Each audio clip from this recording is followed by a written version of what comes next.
Hello students, welcome to Carefree Education. So students, today we are going to do chapter 10 of Skylark, that is a thunderstorm. This is a poem. Okay, let's begin. सबसे पहले thunderstorm मैं इसमें बता दूँ poetic device कौन सा use है, personification. Personification का मतलब क्या होता है, मैंने सारे पोएटिक डिवाइसेस एक वीडियो में अलग से वीडियो बना रखा है और वो वीडियो अपलोडेड है ऑलरेडी. आप प्लेलिस्ट में जा कर के इंग्लिश ग्रामर की चेक कर सकते हैं. इसमें मैं पर्सोनिफिकेशन के बारे में बता देती हूँ. पर्सोनिफिकेशन का मतलब होता है कि किसी भी ऐसी चीज़ या नेचर को या तो किसी ऐसी चीज़ को नॉन लिविंग थिंग को एज ए पर्सन आइडेंटिफाई करना, उसे एज ए पर्सन समझ करके उसकी चीज़ें सॉल्व करना. जैसे कि ट्री इज़ डांसिंग, तो ट्री कभी डांस नहीं कर सकती, लेकिन उसमें क्या यूज़ किया गया है, पर्सोनिफिकेशन का यूज़ किया गया है कि ट्री इज़ डांसिंग. उसको बहुत अट्रैक्टिव बनाने के लिए या कोई सेंटेंस अट्रैक्टिव बनाने के लिए, पोएम अट्रैक्टिव बनाने के लिए ऐसे पोएटिक डिवाइसेस यूज़ किए जाते हैं. तो यहाँ पर थंडरस्टॉर्म का क्या मतलब होता है, तूफान. मैं आपको इमेज दिखा देती हूँ उसकी भी. ये होता है बिजली कड़कना, बादल गरजना, ज़ोर ज़ोर से हवाएं चलना, इसे क्या कहा जाता है, थंडरस्टॉर्म. तो इस पोएम में क्या, थंडरस्टॉर्म को क्या यूज़ किया गया है, as a personification, as a person use किया गया है. आप इसको नोट डाउन ज़रूर कर लें. ठीक है, अब आगे बढ़ते हैं. सेकेंडली, अब मैं शॉर्ट समरी दे देती हूँ पहले इस पोएम की. इस पोएम में क्या पोएट क्या कहना चाह रहे हैं कि जो भी हमारी लाइफ में प्रॉब्लम्स आती हैं उसे हमें करेज के साथ फेस करनी चाहिए और अपनी सारी प्रॉब्लम्स को बहुत करेज, बहुत हिम्मत के साथ क्या करनी चाहिए, उसे सॉल्व करनी चाहिए और उसे डरना नहीं, घबराना नहीं चाहिए, बल्कि उसके सल्यूशन को ढूंढना चाहिए.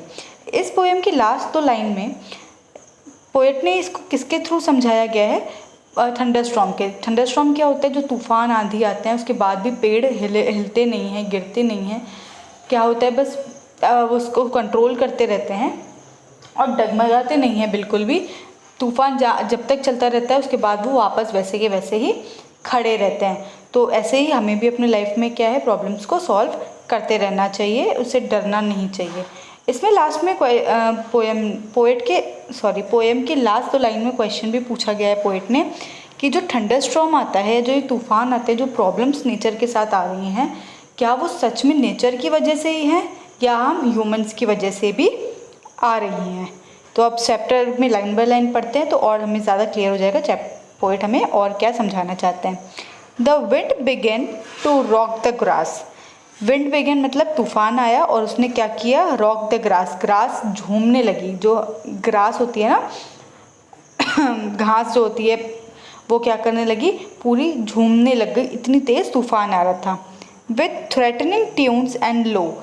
ट्यून्स का मतलब क्या होता है, इसमें ट्यून्स का मतलब म्यूज़िक होती है. तो इसमें क्या बताना चाह रहे हैं पोएट कि जो ट्यून्स थी, मतलब इतनी ज़ोर से हवाएं जो चल रही थी, उसकी तूफ़ान की जो आवाज़ थी, यहाँ ट्यून्स क्या है, तूफ़ान की आवाज़ को इंडिकेट कर रहा है. जो तूफ़ान की आवाज़ थी वो बहुत डरावनी थी, थ्रेटनिंग थी. वो क्या थी, बहुत डरावनी थी. He flung a menace at the end. Flung a menace at the end मतलब ये ऐसे लग रहा था कि तूफ़ान किसी को हार्म करने आया है. अ मेनेंस एट स्काई, और आसमान को भी देख कर कैसे लग रहा था, उसको भी कहीं ना कहीं कष्ट हो रहा है इस तूफान के कारण. The leaves unhooked themselves from the trees. Unhooked मतलब होता है वो ट्रीज गिरने लगी, झाड़ियों से, डालियों से क्या करने लगी, गिरने लगी. अनहुक का मतलब होता है, हुक करना क्या होता है, किसी चीज़ से अटैच करना. अनहुक का मतलब क्या होता है, उस चीज़ से डिटैच करना, मतलब गिरना. उधर से पत्तियाँ क्या करने लगी, पेड़ों से गिरने लगी. And all started abroad. अब क्या हो गई, सारे के सारे नीचे गिरने लगी पेड़ों से और तूफान के साथ उड़ने लगी. The dust did scoop itself like hand. Scoop का मतलब है इकट्ठा होना. जो डस्ट थी वो पूरी क्या करने लगी, इकट्ठे हो के अपने आपस में इकट्ठे होके और वो क्या करने लगे, दूर दूर जाने लगे. हमेशा अपने इमेजिन करो जब तूफान आता है तो क्या होती है, मिट्टी भी हमें उड़ती हुई दिखती है. तो यहाँ पर उसी के बारे में कहा गया है. And throw away the road. और रोड से कैसे लग रहा था कि तूफान अपने हाथों से मिट्टी को इकट्ठा कर रहा है और रोड के बाहर फेंक रहा है. ऐसे वो तूफान मिट्टी उड़ती हुई दिखती है. तो इसमें वही कहा गया है. अब एक बार मैं फिर से ही 8 की 8 लाइन्स पढ़ती हूँ. The wind begun to rock the grass, मतलब विंड इतनी तेज़ आने लगी कि पूरी की पूरी ग्रास जो है वो क्या झूम रही थी और उसकी जो आवाज़ थी वो इतनी डरावनी थी कि वो हमें डरा रही थी। जो तूफ़ान की आवाज़ थी वो डरा रही थी और ऐसा लग रहा था पूरी अर्थ मतलब हमारी अर्थ को क्या है नुकसान होने वाला है। इस विंड से कहीं ना कहीं हार्म हो सकता है और इसी विंड से किसको स्काई को भी हार्म हो सकता है। सारी की सारी पत्तियां पेड़ों से गिरने लगी और सारी उड़ करके कहाँ दूसरी जगह जाने लगी। ऐसा लग रहा था जो डस्ट है तूफ़ान है वो अपने हाथों से लाइक हैंड्स अपने हाथों से मिट्टी इकट्ठी कर रहा है और कहाँ कर रहा है थ्रो अवे कर रहा है, मतलब उसको फेंक रहा है। ऐसे उड़ती हुई मिट्टी भी दिख रही थी। होप आपको ये 8 लाइन्स क्लियर होगी। अब आगे बढ़ते हैं। The wagons quickened on the street. यहाँ वैगन्स का मतलब क्या है गाड़ियों से। यहाँ वैगन्स का मतलब गाड़ियों से है। जो व्हीकल्स रोड पर चलती हैं वैगन्स का मतलब यहाँ किससे है व्हीकल्स से है। क्विकेंड ऑन द स्ट्रीट वो क्या करने लगे अब तूफान से सबको डर लगता है तो ऐसे लग रहा सबको क्या लगता है कि जल्दी जल्दी गाड़ी भगा करके घर पहुँचें। द थंडर हरीड लो। लेकिन जो थंडर स्टॉर्म थी जो तूफान था वो क्या कर रहा था गाड़ियों को पीछे खींच रहा था, मतलब उनकी स्पीड तेज़ होने ही नहीं दे रहा था। तूफान इतना ज़्यादा तेज़ था कि चाह कर भी जो व्हीकल्स तेज़ मतलब अपनी स्पीड बढ़ाने की कोशिश कर रहे थे उनकी स्पीड नहीं बढ़ रही थी। The lightning showed a yellow beak and then a livid claw. अब ये देखो मैंने आपको ऐसे इमेज दिखाया तो द लाइटनिंग का मतलब क्या है बिजली। जो ये बिजली कड़क रही है वो क्या दिखा रही है ऐसी चमक रही है कि येलो लाइट दिख रही हो।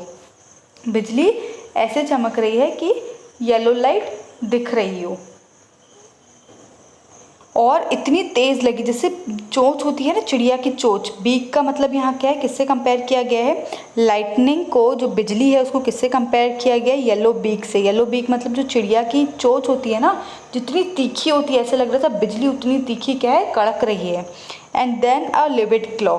लिविड क्लॉ का मतलब यहाँ पर क्या है कि जो लाइट है लाइट से ही बोला गया। लिविड का मतलब है जो ऐसे लग रहा है इतनी तेज़ इतनी गुस्से में जो है आसमान से बिजली कड़क रही है। लिविड का मतलब है एंग्री तो और क्लॉ का मतलब भी यहाँ पर लाइट ही है। तो ऐसा लग रहा है कि जो तेज़ बिजली है वो बहुत गुस्से में कड़क रही है और उसको किससे कंपेयर किया गया येलो बीक मतलब कि चिड़िया की चोंच से जो बहुत नुकीली होती है। ऐसे लग रहा है बहुत नुकीली बिजली कड़क रही है। फिर से मैं समझाती हूँ इस पैराग्राफ को। The wagons quickened on the street. Wagons का मतलब यहाँ व्हीकल है वो क्या कर रही है अपनी स्पीड बढ़ाने की कोशिश कर रही है लेकिन जो तूफ़ान है उनको स्पीड बढ़ाने नहीं दे रहा है क्योंकि ऑब्वियसली जब इतना ज़्यादा तूफ़ान चलता है तो हम अपनी गाड़ी इतनी तेज़ भगा ही नहीं सकते हैं। तो ऐसा लग रहा है तूफ़ान उनको पीछे खींच रहा है और उसके कारण उनकी स्पीड स्लो हो रही है। जो लाइटनिंग है लाइटनिंग को किससे मतलब जो बिजली है उसको किससे कंपेयर किया गया येलो बीक से चिड़िया की चोंच से कंपेयर किया गया है और इतना लग रहा है कि वो इतनी तीखी है चिड़िया की चोंच की तरह।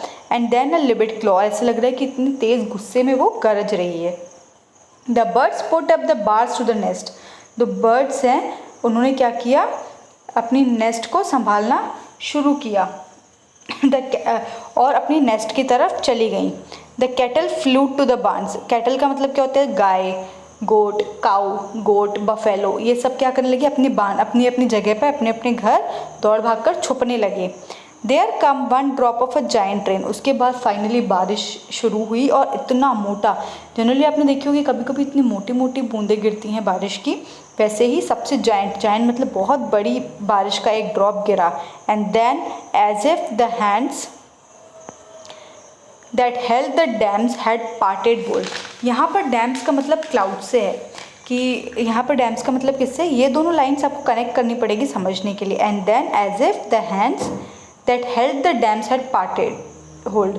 यहाँ पर क्या बोलना चाह रहे हैं पोइट जो डैम्स है इसको क्लाउड से बोला गया। जैसे डैम्स में क्या होता है पानी जमा किया जाता है उसके बाद सडनली उनको छोड़ा जाता है जब वो ओवर हो जाते हैं। डैम्स में क्या होता है डैम्स में पानी स्टोर किया जाता है जो रेन वाटर होता है स्टोर किया जाता है लेकिन डैम जब भर जाते हैं पूरी तरीके से तब क्या किया जाता है गेट खोल दिए जाते हैं तो वो जो एक्स्ट्रा वाटर है वो रिवर्स में जाने लग जाता है। तो इसीलिए डैम्स को क्लाउड बोला गया है कि जो क्लाउड इतने बुरी मतलब इतने ज़्यादा भर गए हैं पानी से फाइनली वो क्या हुए अपनी उन्होंने क्षमता ख़त्म कर दी और वो क्या हो गए खुल गए मतलब फट गए।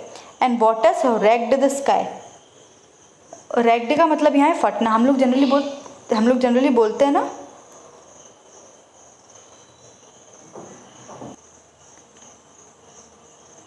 यहाँ रैग्ड द स्काई का मतलब है हम लोग जनरली बात करते हैं ना कि आज बादल फट रहे हैं। इतनी तेज़ आवाज़ गरजने की आवाज़ जब आती है और बारिश होती है तब ये रैग्ड फाइनली क्या हो गया, बारिश गिरने लगी और वो गरज रहे थे, बादल बरज रहे थे।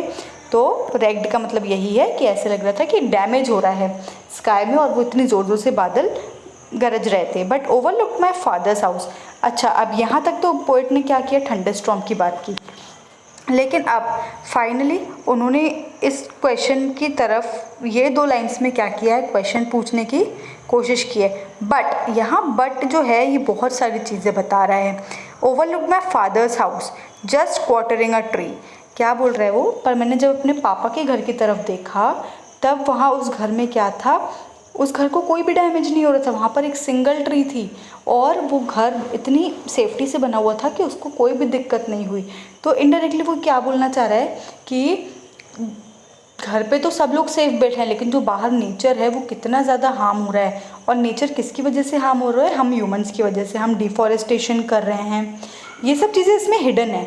मतलब ये जो बट लगा दिया है और ये जो क्वार्टरिंग क्वेश्चन कर रहा है वो, इससे पता चल रहा है कि वो क्या बोलना चाह रहा है। क्वेश्चन मार्क लगा रहा है कि ठीक है, ह्यूमंस अपने लिए, अपनी सेफ्टी के लिए घर बना के बैठे हैं जहाँ पर उनको कोई हार्म नहीं हो रहा है, लेकिन नेचर को इतना सफ़र करना पड़ रहा है। वो भी क्यों, क्योंकि ह्यूमन एक्टिविटीज़ के कारण जो इतनी डिफॉरेस्टेशन हो रहे हैं, रोड कंस्ट्रक्ट हो रहे हैं, फैक्ट्रीज बन रही है, उसके कारण नेचर रोज़ कहीं ना कहीं हार्म हो रहा है। तो क्या अकेले नेचर ही जिम्मेदार है इतना डैमेज लेने का, कि हम ह्यूमंस भी इसके इक्वली रिस्पॉन्सिबल हैं? तो ये 2 क्वेश्चंस कुछ अलग, ये 2 लाइंस कुछ अलग ही क्वेश्चन कर रही हैं और ये बहुत डीप सेंस लेकर आ रही है पोएम। बेटा इस पोएम में फिगर ऑफ स्पीच नहीं है, क्योंकि ये इस पोएम में कोई भी फिगर ऑफ स्पीच नहीं है। If you have any doubt, any problem, please do right in the comment section. This was the poem. If you have any problem, please do mention in the comment section.